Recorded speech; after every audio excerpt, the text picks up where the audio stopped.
تو این ویدیو قصد داریم که به درمان خانگی یبوست بپردازیم. هلو گایز، چطوری دوستان؟ امروز قصد داریم که با هم به 10 تا از مواد غذایی که میتونه برای یبوستمون خیلی خوب باشه و بتونیم که این مشکل رو برطرف بکنیم به اونها میپردازیم و سعی میکنیم که دونه بدون اونها رو بررسی بکنیم.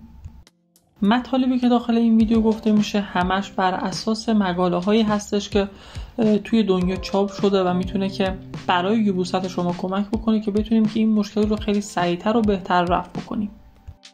اولین مورد آبه. مصرف مقدار کافی آب در طول شبانه روز میتونه که باعث نرم شدن مدفوع بشه و توصیه میشه که روزانه حداقل 8 لیوان آب بنوشید.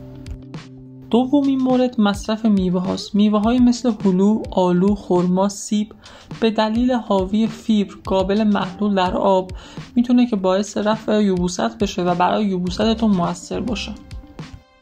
سومین مورد مصرف سبزیجات. سبزیجات خام مثل خیار به دلیل مقدار کافی آب و فیبر میتونه که باعث عملکرد بهتر روده بشه و یبوست شما رو بهتر بکنه.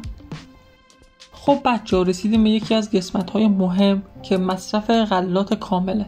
غلاتی مثل جو، گندم، آرد جو، نان کامل که دارای فیبر هستن میتونه که باعث بهبود حرکت روده بشه و به یبوست شما کمک بکنه که کلاً رفع بشه. پس هر زمان که احساس کردین که یبوست دارین میتونید که با مصرف گندم، با مصرف آرد جو این مشکلتون رو برطرف بکنید. پنجمین مورد مصرف حبوبات مثل لوبیا، عدس، نخود، نخودچی همگی دارای زیادی از فیبر هستن که استفاده از اونا میتونه که باعث بهبود حرکات روده بشه و یبوست شما رو رفع کنه. مورد 7 توت ها هستن مثل توت فرنگی، توت سیاه که مقدار زیادی فیبر دارن و استفاده از اونها به حرکات روده کمک میکنه. هشتمین مورد کاهو هستش. استفاده از کاهو میتونه که باعث نرم شدن مدفوع و افزایش حرکت روده بشه. نهمین مورد آووکادو هستش.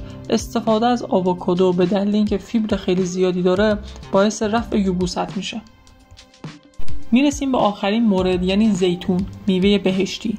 مصرف زیتون به خصوص زیتون سیاه که دارای خواص ملینی هستش میتونه که باعث رفع یبوست بشه. پس تو برادر عزیزم، تو خواهر عزیزم، اگر که به یبوست مبتلا شدی میتونی که با مصرف زیتون به صورت روزانه این مشکلت رو کامل برطرف بکنی. مرسی که تا اینجای ویدیو با من همراه بودی. امیدوارم که بهت کمک کرده باشم که چطور بتونیم یبوستمون رو رفع بکنیم. حتما من رو سابسکرایب کن و اگر که نظری هم داشتی داخل کامنت ها برای من کامنت بکن.